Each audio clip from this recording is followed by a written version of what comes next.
Yes guys, अगर आप जिंदगी में वाकई इंग्लिश स्पीकिंग के फियर से बाहर आना चाहते हो, इंग्लिश स्पीकिंग को कॉन्फिडेंटली बोलना चाहते हो, तो आपको मैं आज जो बता रहा हूँ ध्यान से सुनिए और प्यार से फॉलो अप करिए जिंदगी में। क्योंकि जब तक हम फॉलो नहीं करते, जब तक हम उसको यूज नहीं करते, इम्प्लीमेंट नहीं करते, रिजल्ट हमें नहीं मिलता है। हम सोचते हैं, हम करते हैं, हम कभी कभी करते हैं, बट कंसिस्टेंसी बहुत जरूरी है। रेगुलरिटी इज मस्ट, क्योंकि जिंदगी में जो भी करना है वो रेगुलर बेसिस पे करना है। देखिए, इंग्लिश स्पीकिंग के 4 steps. Number 1, English reading, English writing and English listening, then English speaking. We cover English from 3 directions: east, west, north, south. It means कि आपको चारों तरफ से इंग्लिश को हमें टच करना है, कवर करना है, और इंग्लिश के साथ एक ऐसी बॉन्डिंग बनानी है ताकि इंग्लिश के साथ हमारा एक रिलेशनशिप सेट हो जाए। जब तक हम किसी से कनेक्ट नहीं होते हैं तब उसको कन्विंस नहीं कर पाते। कनेक्ट होना बहुत जरूरी है। Connectivity is must. आपके 4 रिचार्ज क्या है, आपका कनेक्टिविटी नहीं बना तो क्या होगा? रिचार्ज हो गया, बेकार हो गया, कोई फायदा नहीं। तो कनेक्टिविटी बनानी है इंग्लिश के साथ। कैसे करें? We have 24 hours and God has given equal time to everyone.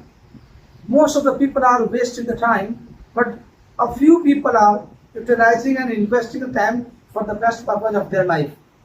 In the same way you have to do from today. आज से आपको भी वही करना है। क्या करना है कि आपको इंग्लिश के लिए चारों तरफ से कवर करने के लिए 4 एक्टिविटीज हैं। Number 1, English reading. बोले एक बार, English reading, English writing, English listening and English speaking. English speaking मैंने लास्ट में रखा है, 4th पॉइंट में रखा है। सबसे पहले 3 स्टेप लिए हैं जो आपको पुश करेंगे, बोलने के लिए मोटिवेट करेंगे और आपको हेल्प भी करेंगे। इंग्लिश रीडिंग मैंने फर्स्ट पे रखा है। Why I put reading, English reading on the first number? इसका रीजन है कि जिसकी रीडिंग अच्छी होगी ना, उसकी लीडिंग अच्छी होगी। जो अच्छा रीडर हो सकता है वही अच्छा एक लीडर हो सकता है। कि कहते हैं reading makes a man full. बोले एक बार, reading makes a man full. वो सुनो, ये मैं नहीं बोल रहा हूँ, ये शेक्सपियर के दादू ने बोला। शेक्सपियर का नाम सुना इंग्लिश में? शेक्सपियर बहुत ज्यादा पढ़े लिखे नहीं थे, लेकिन उन्होंने लोगों को पढ़ पढ़ के, बाकी लोगों के स्कॉलर्स की बुक्स को पढ़ के अपने आप को जरा बड़ा ऑथर बना लिया। 37 प्लेज लिख दिया, 154 सोनेट्स लिख दिया, बहुत सारी नैरेटिव पोएम्स लिख दिया, और बन गया वो फादर ऑफ इंग्लिश ड्रामा, सिर्फ कॉपी करके। और मैं आपको बता दूं, लैंग्वेज भी एक इमिटेशन का गेम है। If you are imitate language in a proper way, you will be a good speaker and good orator. कुछ नहीं करना है, पढ़ना है। Whatever you like, you should read it, you should read that. क्या है reading के बारे में उन्होंने कहा था? कौन है वो? Francis bacon. थोड़ा इंग्लिश पढ़ा तो पता होगा। फ्रांसिस बेकन ने अपने एक ऐसे के अंदर ऑफ स्टडीज के अंदर ही बोला है, reading makes a man full. बोले एक बार, और समझ लो। उन्होंने कहा तो भाई शेक्सपियर ने ये करा, और शेक्सपियर जब ये करा तो पूरी दुनिया में फेमस हो गया। जहाँ इंग्लिश का नाम आता है वहां शेक्सपियर का नाम आता है। आज मैं आपको बोलता हूँ, थोड़ा सा चेंज करता हूँ। बोलो, English reading makes the foundation of speaking.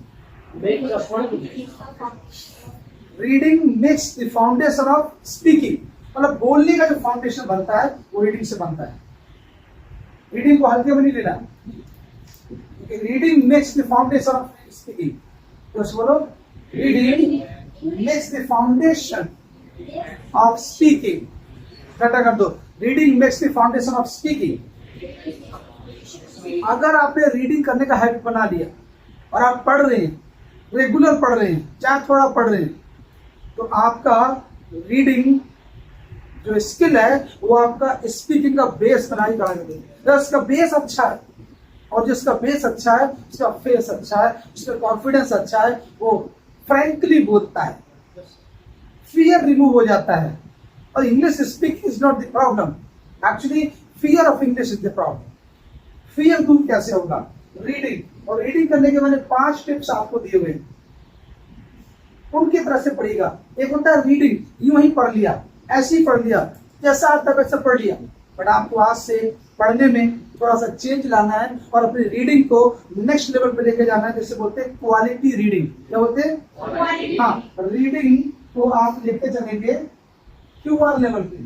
आप क्यूआर का नाम सुना होगा, ऐसा ट्रांसफर होता है क्यूआर पे जाके, उसका तो नहीं पता क्या फुल फॉर्म है, बट यहाँ पर क्वालिटी रीडिंग, रीडिंग को क्वालिटी रीडिंग पे लेके चलेंगे। और इसके लिए हमें 5 सिंपल टिप्स फॉलो करने हैं। नोट करिए। Number 1, focus on the matter. Whatever you are reading, your focus should be there. Whatever you are reading, your focus should be there. And read aloud, word by word. एक एक शब्द को जरा बोल बोल के उच्च स्वर पे पढ़ना है, सो दैट आपकी हेजिटेशन रिमूव हो जाए एंड आपका कॉन्फिडेंस बिल्ड हो, आपके शब्दों में क्लैरिटी आए और आप उसको सही से प्रोनाउंस कर पाए। Number 3, use pause on every sign और मार्क्स। जहां पर भी आपके साइन कोई चिन्ह लगा हुआ है, वहां पर आपको हल्का सा पॉज लेना है और आगे बढ़ना है, पॉज लेना है और आगे बढ़ना है। Number 4, great technique research by me. Technique है जो मैंने बनाई है। मेरा मानना है कि जब आप पढ़ें तो टेक्निक को फॉलो करें, उससे आपका जो फ्लैक्चुएशन होता है, जो अटकना लटकना होता है, जो फंस जाते रुक जाते हो, वो रिमूव हो जाता है। इसे बोलते हैं कि आप जब पढ़ेंगे, पढ़ते समय आपकी आंखें आगे आगे देखती चलेगी और मुंह पीछे पीछे बोलता चलेगा। It means your mouth will follow your eyes while reading any matter. किसी मैटर को पढ़ते समय आपकी आंखें आगे आगे देखती चलेगी, आपका मुंह पीछे पीछे बोलता चलेगा। लाइक आपकी लाइन देखी हुई है, इसको आप पढ़ रहे हो और बहुत सारे वर्ड्स हैं, आपके मुंह ने जब तक इसको बोला तब तक आपने इसको देख लिया, फिर मुझे इसको बोला आपने इसको देख लिया। इस तरह से आपका ये रिदम चलता जाएगा। स्पीड चाहे 20 की हो चाहे 80 की हो, डजंट मैटर, बट आपका फ्लैक्चुएशन नहीं आएगा। जब आपका फ्लैक्चुएशन नहीं आएगा तो आपका फिर वहां पर एक फ्लो बनेगा, फ्लो बनेगा। Last but not least the point, the tip is that you should read any matter at least 11 times. 11 times आपको मैटर को पढ़ना है। 11 टाइम्स का मतलब है कि 11 बार मैटर को जब पढ़ लेंगे तो फिर आपके पास एक कॉन्फिडेंस होगा, तो फिर आपके पास एक पकड़ बन चुकी होगी, उसके ऊपर आपका पूरा है ना, एक तरह से आप उसके प्रति बहुत कैच कर लेंगे उसको। तो आपको क्या करना है, 11 बार पढ़ना है। ये 5 टिप्स हो गए रीडिंग के। लेकिन 2 गलतियां जो करते हैं अधिकतर पढ़ने वाले इंग्लिश को, 2 गलतियां अपनी छोड़ देती हैं, हो सकता है वो आपके पास भी रही हो। वो ये है कि जब आप कोई मैटर पढ़ते हो तो आप देखते हो कि बहुत सारे लोग पढ़ते पढ़ते बहुत ज्यादा फ्लुएंसी लाने के चक्कर में बहुत फास्ट पढ़ते हैं। और जब फास्ट पढ़ते हैं तो उनका जो प्रोनाउंसिएशन है, उनकी जो क्लैरिटी है वो खराब हो जाती है, एक्यूरेसी खराब